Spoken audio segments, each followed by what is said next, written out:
call it, post-July 4th, and this is our July 4th weekend, because it is Friday, July 5th, 2024, and we're going to do the weekly charts that I like to do so often. We do them on Friday afternoon.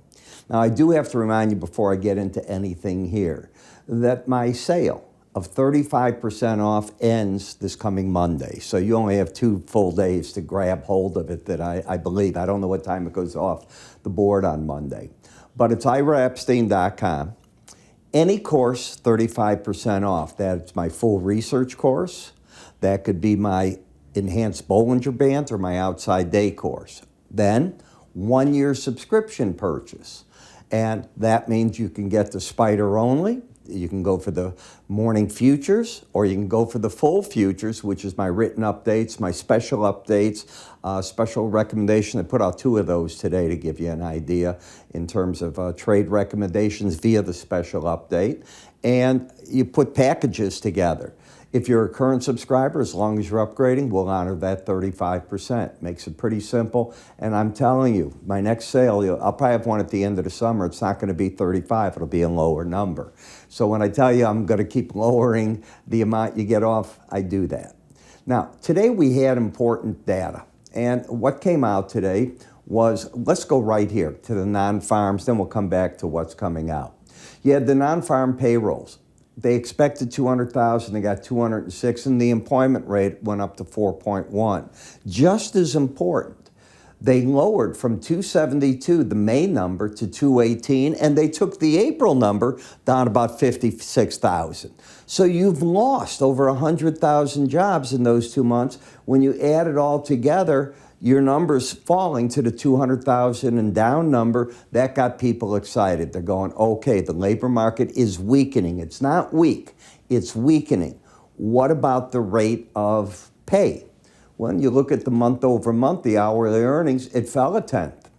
When you take a look at what's going on here, you went from 3.9 to 3.86, here from 0.3 to 2.29. It's in the right direction. Nobody's saying this is going to fall out of bed right away, but what the Fed wants to see is that you got weak data on jobs. You're getting it. The second thing it wants to confirm is that CPI and PPI were steady to weaker. If that comes in for June the same way, put June in the column that says rack one up for the Fed. If the July numbers come in weak, that's 2. All they need is August to do it. And then I believe the Fed will move in September. So I've said continually here, I think they need 3 data points to show the weakness. I'm giving you the month breakdown. So that would move me from the guy that was saying, you may not even do one this year, that if you get those 3, I'm into the school of September. If one of the coming 2 months shows the opposite, well, then I'm probably going to have to move to December and say the Fed has no reason to cut yet. Maybe it does, as overall numbers keep getting worse. That's what you're looking for. That's my take on it. On Monday, you're going to get the consumer credit. That's the only big report coming out. I don't even know if it's that big, but they're looking for a $1.6 billion increase that the consumer's loading up with. And you saw that in Parliament, Labor just took over the leadership. Okay, and this is the first time in 14 years. I mean, it's a sweep. So if they can get anything done, this is prove it, otherwise you blew it. It's really that simple. They have it. Mr. Sunak is gone, so now you have a brand new prime minister and the cabinet's being assigned. Remember that on Sunday, you're going to have first NASCAR racing in Chicago. I am going to go. Second, you have the French vote. And is Macron going to get the hung parliament? That's the best he can come out of this with. Or does Marine Le Pen win the day and get a majority there? The odds don't favor her getting a majority, but with elections, until the votes are in that box, you don't know what you have. It's going to be an important one, and we'll see what the markets do. I think that the euro currency and others would like to see a hung parliament, keep things the way they are, and don't let Ms. Le Pen's party start talking about not helping Ukraine, making other changes in the relationship with the EU. That's what I think. So we'll see what happens there. When you take a look, stock indices up with the exception of the Russell. When you take a look today, you did get new highs happening in Amazon. You've come back in Microsoft. Tesla was up very big today. You can see here's Microsoft doing well. NVIDIA down a little bit today. Okay, I don't think that's the end of the world, but the market is still hanging in. And the important thing is it's a market hanging in without NVIDIA leading the way. So you're probably going to have to wait for another earnings number on NVIDIA to get that to come alive, or anticipation of what it will do. That's how I'd be looking at it. Nike, which has been absolutely killed, can't seem to even form a trade bottom yet. When we look at GLD, that's what I picked to cover this week. Why?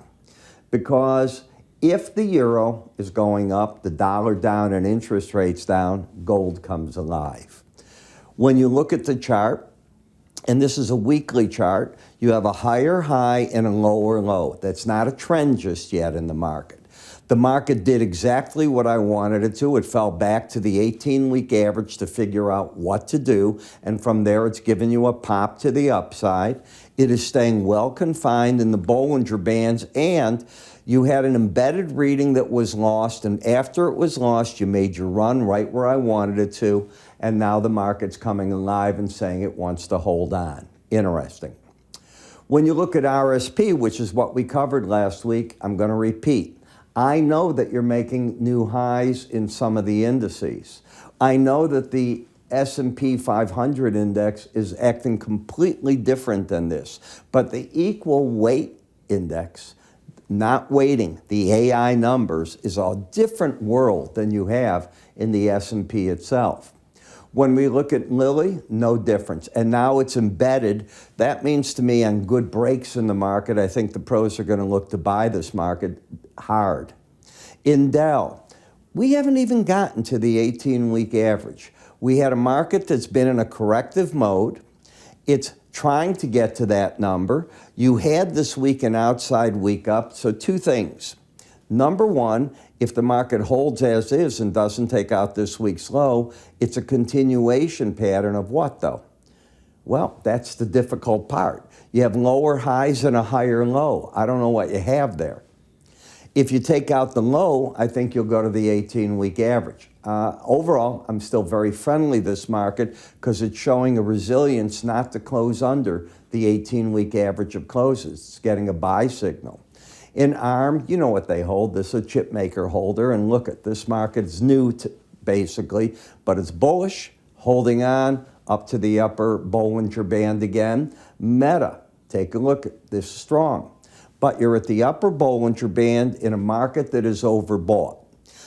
You either embed by getting these two numbers to go over 80 like they did here, and that's often accompanied by a market that moves higher, or you correct the overbought by getting a break. We'll find out which. You're still very much in the sideways action of the Bollinger Bands, and from a narrow Bollinger Band is how you break out in price, just the way you did here. So this is a relatively narrow one. So which way does it want to move out of that?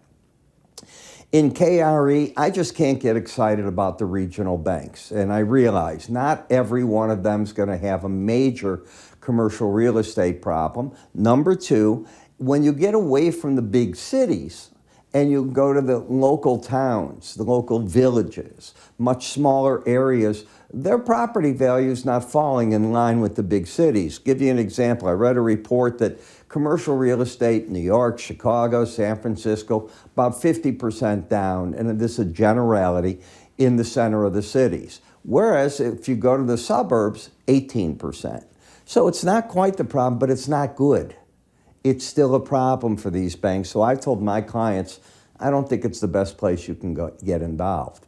I'll tell you a market that could be in trouble here. You've pulled back for the support at the 18-week average in the China MSCI ETF. You get a close under 42.07, it's a breakout to the downside. You could be coming right back here. So this is an important print in this market. XLI, the industrial sector, still bearish. Until the market gets over last week's high of 124.21, I say the pros are still selling this market on bounces, looking for the lower band. Now, the question is it getting oversold? Any reading next week under 30 is an oversold condition, and that often holds some trading back. In XLE, this is still acting not good. If this market takes out this week's low, you'd have lower highs, lower lows, back into a bearish formation. So you see the resistance, you're fighting your battle right there. In the dollar, the market is backing off, and if it loses the bullish embedded reading by closing under 79, the odds strongly favor a price return to 28.80 to 28.60 rather, to 28.64 in the market. I'm going to GDX since I've already covered GLD. And this market is more bullish than bearish. Higher lows, higher highs. I see good support at 33.57. And until the market takes out 32.84, I think the pros are going to buy it, looking for the market to get up to the upper Bollinger Band. And copper did exactly what I wanted. The market fell back to make a stand against the 18-week average of closes and gave you your pop back there. Until you take out now 43.34, it's probably time to consider the copper may have made a bottom again. Again, I want to remind you that we've got that 35% off sale, which means you're paying 65% on the normal price on any course or my one-year research. You can click up here. You can go to iraepstein.com, click on either courses or research. You'll see the full retail price when you do that. Buy it. In other words, put it in your cart before you pay for it. You'll see that there's where the 35% shows up. I'm Ira. You have yourself a great weekend. I'll catch up with everybody come Monday morning. Take care.